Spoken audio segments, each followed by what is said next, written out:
Olive వ్లాగ్స్‌కి స్వాగతం. ఈరోజు మన ఫ్యామిలీ మెంబర్స్‌తో నేను షేర్ చేసుకోబోయే రెసిపీ వచ్చేసి గోధుమ పిండి చిప్స్. ఒకే పిండితో 2 విధాలైన రెసిపీస్.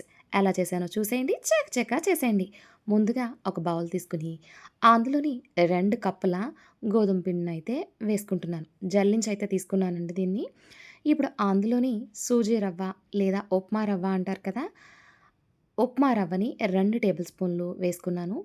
చిటికెడు ఉప్పు, పావు స్పూను వంట సోడా, 4 టేబుల్ స్పూన్ల బటర్. సాల్టెడ్ గానీ, అన్‌సాల్టెడ్ గానీ తీసుకోవచ్చండి. మా దగ్గర బటర్ లేదు అనుకుంటే గనక మీరు ఇదే ప్లేస్‌లో వేడి వేడిగా 4 టేబుల్ స్పూన్ల నూనెనైతే వేసుకోవచ్చు. ఇవన్నీ వేసేసుకొని బాగా మిక్స్ చేసుకుందాం. చూడండి, మనం చేత్తో ఉండ చేస్తే ఉండ ఫార్మ్ అవ్వాలి. ఈ కన్సిస్టెన్సీ వచ్చిందంటే పర్ఫెక్ట్‌గా వచ్చినట్టు. ఇప్పుడు ఇందులోనే కొద్ది కొద్దిగా వాటర్ పోసుకొని మనం చపాతీ పిండి కంటే కొంచెం గట్టిగా ఉండే విధంగా అయితే కలుపుకోవాలి. మీలో ఎవరైనా కొత్తగా వ్యూ చేస్తుంటే లైక్ చేయండి, షేర్ చేయండి, సబ్స్క్రైబ్ చేసుకోండి. పక్కనే ఉన్న బెల్ ఐకాన్ నొక్కండి. చూడండి, నేను చూపిస్తున్నట్టే చేయండి. ఇలా గట్టిగా ఉండాలి. పిండి చూసారా? ఇలా ఉండాలి. ఇప్పుడు మూత పెట్టేసి ఒక 10 నిమిషాలు నాననిద్దాం. ఉప్మా రవ్వ కూడా చక్కగా నానుతుంది. కరకరలాడుతూ వస్తాయి.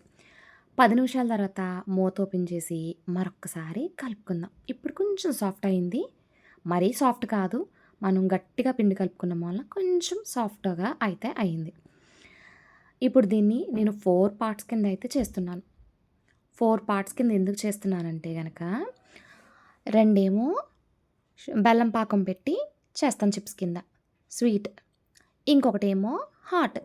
ఇలా డివైడ్ చేసుకున్నానండి. ఇవి ఎందుకు చేస్తున్నానంటే మా అబ్బాయికి తీసుకెళ్దాం అని చెప్పేసి అయితే చేస్తున్నాను. ఎక్కువ రోజులు నిలవుంటాయి. నేను మీకు చూపిస్తున్న కన్సిస్టెన్సీకి మీరు డబల్ గానీ, ట్రిపుల్ గానీ చేసుకోవచ్చు. చాలా టేస్టీగా ఉంటాయి. నెలల వరకు నిల్వ ఉంటాయి. ఇప్పుడు రోటీ మేకర్ తీసుకోండి. లేకపోతే ఇలా మీరు చపాతీలు చేసుకునే బల్ల గానీ, చెక్క గానీ ఉంటుంది కదా!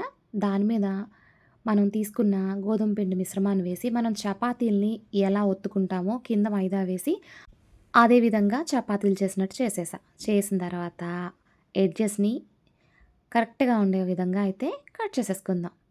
మీరు ఏ షేప్‌లో కావాలితే ఆ షేప్‌లో కట్ చేసుకోవచ్చు. ఎక్స్‌ట్రా వేస్ట్‌గా ఉన్నది తీసేసి, మనం మరొకసారి చేస్తాం కదా! అందులో అయితే ఈ పిండి మిశ్రమాన్ని యూజ్ చేయొచ్చు. కొంచెం మందంగానే ఉండాలండి. మరీ పలుచగా అయితే చేసుకోనవసరం లేదు. చూడండి, ఇలా కొంచెం మందంగానే ఉండాలి. ఇప్పుడు వీటిని మీకు నచ్చిన షేప్‌లో అయితే మీరు కట్ చేసుకోవచ్చు. మీకు ట్రయాంగిల్, రెక్టాంగిల్, సర్కిల్ లేదా స్క్వేర్ మీ ఇష్టం. లవ్ సింబల్ ఏ షేప్ అయినా పర్వాలేదు. కానీ చాలా బావుంటాయి. నేనైతే తక్కువ టైంలో అయిపోవాలని చెప్తున్నాను కదా!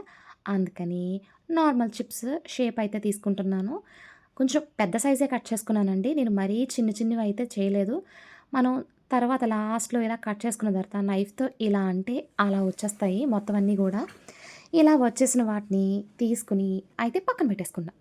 ఇప్పుడు స్టవ్ వెలిగించుకొని, పాన్ పెట్టుకొని, అందులోని డీప్ ఫ్రైకి సరిపడగా ఆయిల్ అయితే వేశాను. ఆయిల్‌ని బాగా వేడెక్కనివ్వండి. బాగా వేడవ్వాలమాట ఆయిల్. అలా అయిన తర్వాత అందులో చిన్న పిండి ముద్ద అయితే వేసి చూస్తున్నాను. ఆయిల్ వేడయిందా లేదా అని చెప్పేసి. బానే వేడయిందండోయ్! ఇప్పుడు మంటని లో టు మీడియం ఫ్లేమ్‌లో పెట్టుకొని చిప్స్‌ని ఇలా గరిటెలో వేసుకొని మనం ఈజీగా నూనెలో వదిలేయొచ్చు. చాలా తక్కువ టైంలో అయితే అయిపోతాయి. చూడండి, మనం వేసిన వెంటనే పైకి ఎలా వస్తున్నాయో. ఓవర్‌లోడ్ అయితే చేయొద్దండి. ఓవర్‌లోడ్ చేశారంటే గనక ఒకదానికి ఒకటి అంటుకుపోతాయి. ఓవర్‌లోడ్ చేయకుండా కరెక్ట్‌గా మనం తీసుకున్న ఆయిల్‌కి ఎన్ని పడతాయో అన్నీ అయ్యేదాకా చూడండి. చూడండి, పానీపూరిలో పూరి ఎలా ఉంటుంది? అలా ఉబ్బినట్టున్నాయి కదా! ఇవి బ్రౌన్ కలర్ వచ్చేదాకా అయితే ఫ్రై చేసుకోవాలి.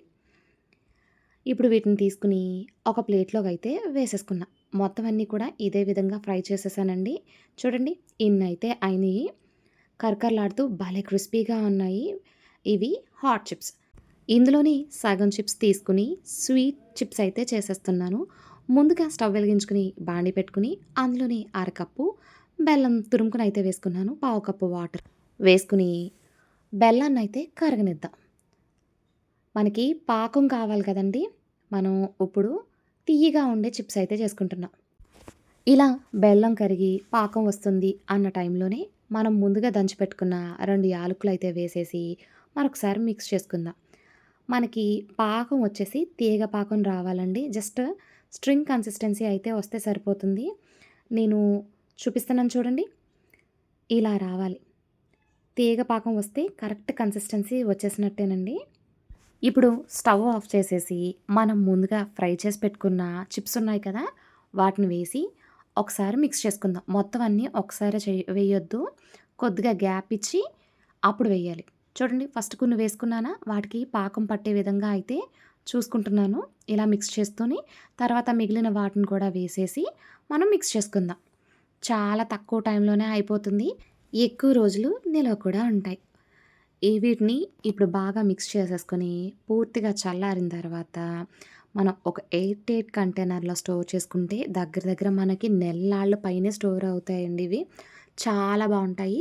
పిల్లలు, పెద్దలు చాలా ఇష్టంగా తింటారు. మనం ఇందులో యూజ్ చేసింది గోధుమ పిండి, బెల్లమే కాబట్టి హెల్తీ కూడా. తక్కువ టైంలోనే ఎక్కువ రుచితో అయితే మన chips hot and sweet ready అయిపోయినాయి. తింటున్నప్పుడు కమ్మటి రుచితో భలే టేస్టీగా ఉంటాయి. బెల్లం చిప్స్ చూడండి. వావ్!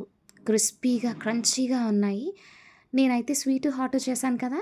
చూడండి పాకం పట్టిందయితే ఇలా ఉంది. పాకం లేకుండా ఉన్నాయి కమ్మగా కూడా ఇలా ఉంటాయి. మీ అందరికీ కూడా ఈ రెసిపీస్ నచ్చుతాయనే అనుకుంటున్నాను. Thank you for watching my video.